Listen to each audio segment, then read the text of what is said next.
तो ठीक है, आप तो देखें ना, आपने खुद एक स्टेप भी लिया है, आप आगे आई हैं। और ये जो नया आजकल हम शोर सुन रहे हैं आर्टिफिशियल इंटेलिजेंस एआई का, इसका क्या एक रोल हो सकता है जो डिजिटल वर्ल्ड है इन्वायरमेंट के इस पे सब्जेक्ट में? तो लैंड डेफिनेटली, आप तो अभी यंग है, आपने इंशाल्लाह बहुत आगे जाना है, लेकिन अभी जो छोटी सी लाइफ है, क्या सीखा है? What are the lesson learn? Sir मुझे लगता है कि बस इरादे जिनके पुख्ता हो, नज़र जिनकी खुदा पर हो, तला तुम हेज़ मौजों से वो घबराया नहीं करते। तो मुझे ये लगता है कि बस डटे रहो, तो इंशाल्लाह एक दिन आप अपनी मंजिल ज़रूर पाओगे। और ये जी, व्यूअर्स को रतराज के साथ हम बैठे हैं, उनकी अर्ली लाइफ, उनकी एजुकेशन, फिर उनकी एक्सपीरियंस, और एज ए यंग एंटरप्रेन्योरशिप करेज के साथ शुरू किया। और आगे से बात करते हैं कि रतराज, आपने खुद भी जिक्र किया, खुद भी रहे हैं, मेरा भी इन्वायरमेंटल ग्रेजुएट्स के साथ काफ़ी, चूँकि ईपीए में रहते हुए बहुत सारे मेरे साथ कुलीग्स भी थे, स्टाफ में भी थे।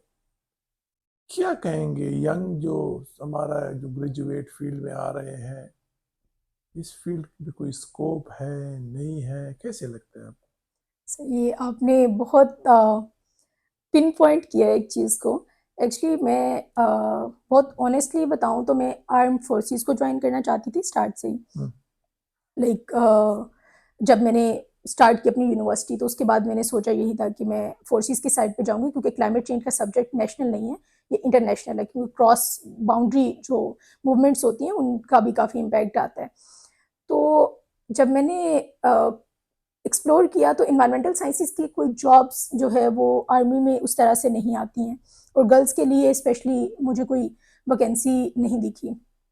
तो मैं काफ़ी डिसहार्टनिंग था मेरे लिए, बल्कि एक दो फोरम्स में मैंने ये बात भी की पहले कि जो सारे डिपार्टमेंट्स हैं वहाँ पे हमारे ऑफिशियल्स जो लेट्स से आपकी एज के जितने भी हमारे सीनियर लोग हैं, वो एचईसी के साथ ये चीज़ डिस्कस करें और मिनिस्ट्री के साथ डिस्कस करें कि अक्रॉस द फील्ड्स हमारी जो फील्ड है वो इमर्जिंग लाइक इंटीग्रेटेड है।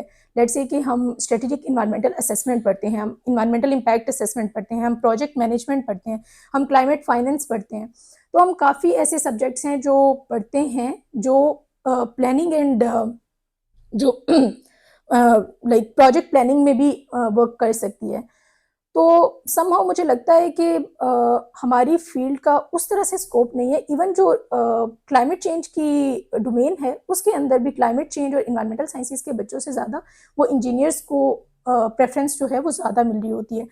तो उसमें सोल्यूशन हमारा कहाँ पे निकल सकते हैं कि या तो हम अपने करिकुलम को दोबारा से रीडिज़ाइन करें, उसको उन चीज़ों के अकॉर्डिंग बनाएं जो इंडस्ट्री की नीड है। बेशक उसमें थोड़ा सा इंजीनियरिंग का जो पोर्शन है वो हम ज़्यादा रखें, फाइनेंस का पोर्शन ज़्यादा रखें। इन्वायरमेंटलिस्ट्स को आइडिया होना चाहिए कि जब वो फील्ड में आते हैं तो अगर उनको जॉब नहीं भी मिलती तो वो एंटरप्रेन्योरशिप में आते हैं या अपने प्रोजेक्ट स्टार्ट करते हैं, तो वो किस तरह से बिजनेस अपना बिल्ड कर सकते हैं, बैंकेबल प्रोजेक्ट्स कैसे बना सकते हैं। लेट्स से आजकल कार्बन क्रेडिट्स का जो है वो कार्बन मार्केट्स का बहुत इन है। पाकिस्तान ने गेस लास्ट ईयर बनाए थे फ्रेमवर्क भी, और उससे पहले भी कुछ कार्बन क्रेडिट्स के प्रोजेक्ट्स हमने विन किए भी हैं, लेकिन वो नेशनल लेवल पे थे। लेकिन प्रोजेक्ट्स जब भी हम डेवलप करें उनको किस तरह से बैंकेबल बनाया जा सकता है वो बच्चों को आई गेस हमें एकेडमिया में सिखाना चाहिए। और तो ठीक है, आप तो देखें ना, आपने खुद एक स्टेप भी लिया है, आप आगे आई हैं। और ये जो नया आजकल हम शोर सुन रहे हैं आर्टिफिशियल इंटेलिजेंस एआई का, इसका क्या एक रोल हो सकता है जो डिजिटल वर्ल्ड है इन्वायरमेंट के इस पे सब्जेक्ट में? सर मोस्टली हम लोग क्या काम करते हैं, हम ट्रेडिशनल वेज को यूज़ करते हैं जहाँ पे मैनुअल वर्क ज़्यादा है। ठीक है। जब हम आर्टिफिशियल इंटेलिजेंस को इंटीग्रेट करते हैं तो उसके थ्रू हम डिजिटाइज, तो आई गेस जो ई पाकिस्तान का एक कॉन्सेप्ट है उड़ान पाकिस्तान के अंडर, उसमें डिजिटल तो हम पूरे पाकिस्तान को सारे इदारों को कर रहे हैं, लेकिन उन इदारों का डेटा जो है वो दूसरे इदारों के साथ हम सिंक्रोनाइज कैसे कर सकते हैं या उसको ऑटोमेट कैसे कर सकते हैं। लेट्स से कि अगर आपने एक मॉडल बनाया हुआ है या आप एक फ़ोन में आपने जाना है किसी जगह पे इनड्राइव करवानी है, तो आप जस्ट वहाँ पे लोकेशन मेंशन करते हैं और वो ऑटोमेटिकली आपको जनरेट करके दे देता है कि इतना डिस्टेंस होगा और इतनी अमाउंट आपकी आएगी। तो इसी तरह से जो आपके लार्ज डेटा सेट्स होते हैं, मेटा डेटा होते हैं, उसको आप सिंक्रोनाइज करते हो दूसरे डेटा सेट्स के साथ, कि आप एक जगह पे अगर चेंजेस कर रहे हो तो मॉडल को आपने इस तरह से ट्रेन किया हुआ कि वो पूरे का पूरा आपको मैनुअली काम नहीं करना पड़ता, वो ऑटोमेटिकली सारा काम हो जाता है। और सेकेंड थिंग इज दैट के जो प्रिडिक्शंस होती हैं, हमारी क्लाइमेट प्रिडिक्शंस होती हैं, इसको हम ऑटोमेट कर सकते हैं। अगर लेट्स से हमारे पास 40 ईयर्स का, 50 ईयर्स का, 100 ईयर्स का डेटा है, ऑलरेडी अवेलेबल है, और हम अगर उस डेटा की बेसिस पे मॉडल को ट्रेन करते हैं तो वो ऑटोमेटिकली प्रिडिक्ट कर लेगा कि फ्यूचर में कितनी जो लाइक कहाँ पे क्या डिजास्टर्स आ सकते हैं या इन्वायरमेंटल फैक्टर्स में क्या क्या चेंजेस आ सकती हैं। तो इट इज़ लाइक दैट। और दूसरा जो डेटा मैनेजमेंट है उसमें ये बहुत हेल्प आउट कर अच्छा सकता देखिए है। ना, एक तो जो बीएस लेवल की एजुकेशन है वो तो एक बेसिक एजुकेशन आजकल रह गई है, आपको जरूर आगे मास्टर करना पड़ता है, कुछ लड़के या लड़कियां फिर पीएचडी के लिए भी जाती हैं। क्या ट्रेंड है आजकल नए जो इमर्जिंग फील्ड्स है, जाहिर है कि वो तो एक बेसिक डिग्री आपके पास हो गई, हम्म। तो कौन से नए आप तो थोड़ी सी टच है नई दुनिया के साथ, तो सर क्या आपने जो आर्टिफिशियल आपके फेलो स्टूडेंट्स आ रहे हैं जो आपकी यूनिवर्सिटी से कि क्या नई राय हैं जहाँ पे वो जा सकते हैं और बेहतर मुस्तकबिल जो है ना बना सकते हैं? सर अभी जो इमर्जिंग फील्ड्स मुझे लग रही हैं, साइकोलॉजी का बहुत ज़्यादा ट्रेंड नहीं था पहले, अभी उसका ट्रेंड काफ़ी इमर्जिंग है। और आर्टिफिशियल इंटेलिजेंस जो है उसका डेफिनेटली कुछ यूनिवर्सिटीज़ हैं जिन्होंने अभी ये स्टार्ट नहीं, किया, मैं लेकिन बात कुछ कर रहा हूँ कि जो इन्वायरमेंट हाँ ग्रेजुएट्स आगे जाएं स्पेशलाइजेशन के लिए, तो उनके कुकिंग लिए। फील्ड्स के लिए। हाँ। Okay okay. So in my opinion environmental sciences के बच्चे जो हैं वो फाइनेंस की साइड पे जा सकते हैं, बैंक्स के साथ, जो मेजर बैंक्स हैं, एमडीबीज हैं, उनके अंडर काम कर सकते हैं, जैसे वर्ल्ड बैंक है या आईएमएफ है, या सेंट्रलाइज्ड बैंक्स होते हैं, उन बैंक्स में मोस्टली जो ग्रीन प्रोजेक्ट्स आते हैं वो उनमें अपना कैरियर डेवलप कर सकते हैं। सेकेंड थिंग इज दैट के जो मिटिगेशन एंड अडेप्टेशन के सेक्टर्स हैं उनमें वो अपना रोल प्ले कर सकते हैं, कि जो मिटिगेशन की साइड है वहाँ पे लेट्स से कि पाकिस्तान के अंदर अभी कोई बहुत मेजर लेवल पे जो सेंट्रलाइज सिस्टम हमारा एयर क्वालिटी मॉनिटरिंग का है वो इतना ज़्यादा नहीं है, तो वो उस साइड पे अपना जो स्किल्स हैं उनको डेवलप करके तो कंट्रीब्यूट कर सकते हैं।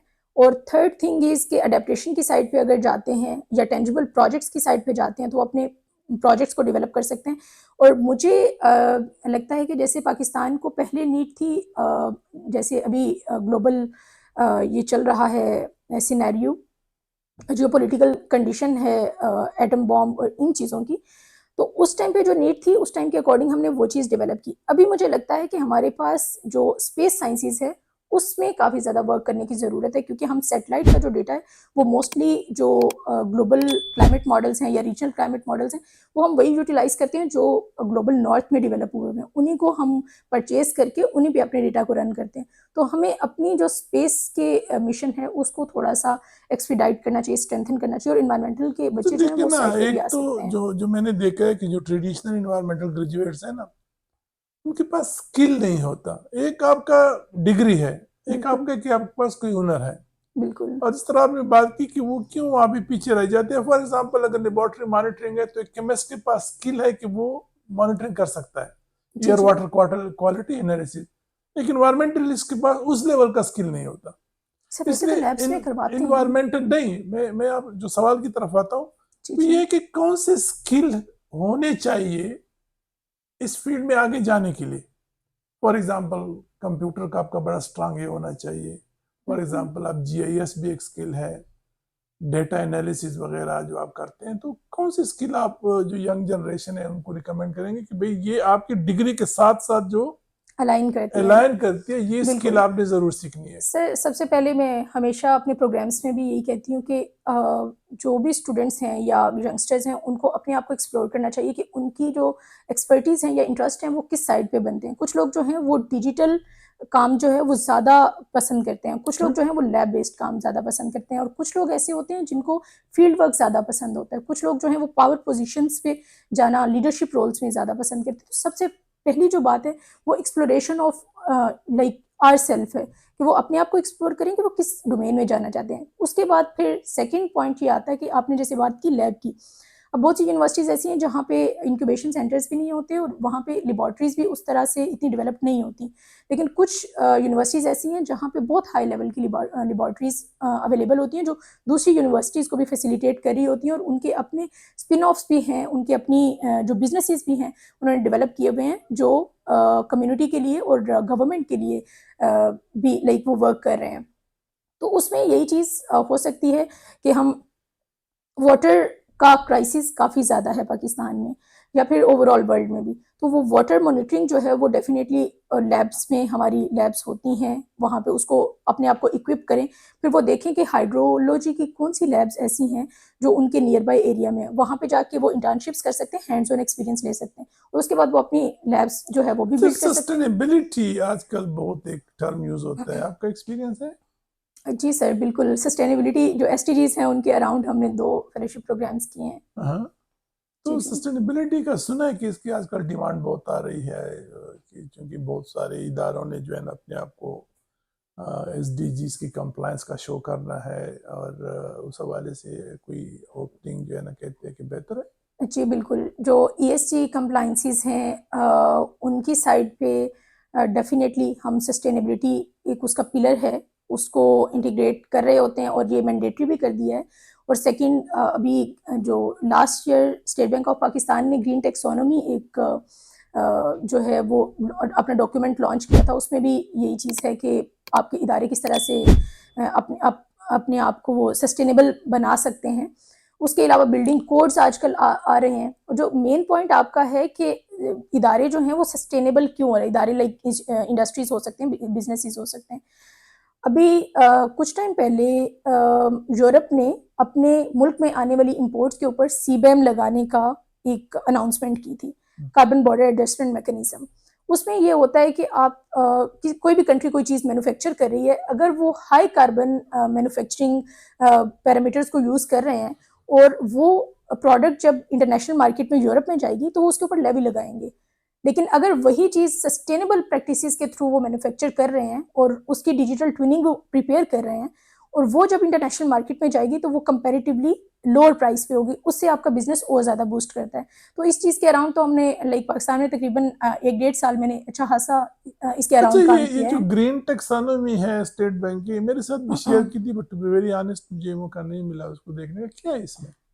ग्रीन टैक्सोनॉमी में जो है वो ज़्यादातर जो आपकी कंपनीज हैं वो किस तरह से अपने आप को वो कर सकती हैं, सस्टेनेबल बना सकती हैं, उसमें लाइक ईएसजी का फैक्टर ही रिफ्लेक्ट कर रहा होता है। ठीक, ठीक। और उसके अलावा फिर definitely state bank of Pakistan जो है वो डिफरेंट ग्रीन स्कीम्स लॉन्च करता है जो कमर्शियल बैंक्स और इस्लामिक बैंक्स के थ्रू भी लैंडिंग के थ्रू जो पब्लिक है उसके लिए अवेलेबल होता है। तो वो उस तरह की जो इनिशिएटिव्स हैं वो काफ़ी बेनिफिशियल होते हैं अगर कंपनीज उस साइड पे जाना चाहती हैं। और बाकी फिर डेफिनेटली जो ईपीए है वो कंप्लाइंस करता है, और कंप्लाइंस की साइड पे हमारे जो यंगस्टर्स हैं वो जा सकते हैं कि किस तरह से जो कार्बन क्रेडिट्स होते हैं किस तरह से वो कैलकुलेट होते हैं, या फिर एमिशन के क्रेडिट्स किस तरह से कैलकुलेट होते हैं, ऑडिटिंग किस तरह से होती है, ईआईएस कैसे होते हैं। सूरत डेफिनेटली आप तो अभी यंग है, आपने इंशाल्लाह बहुत आगे जाना है, लेकिन अभी जो छोटी सी लाइफ है क्या सीखा है? What are the lesson learn?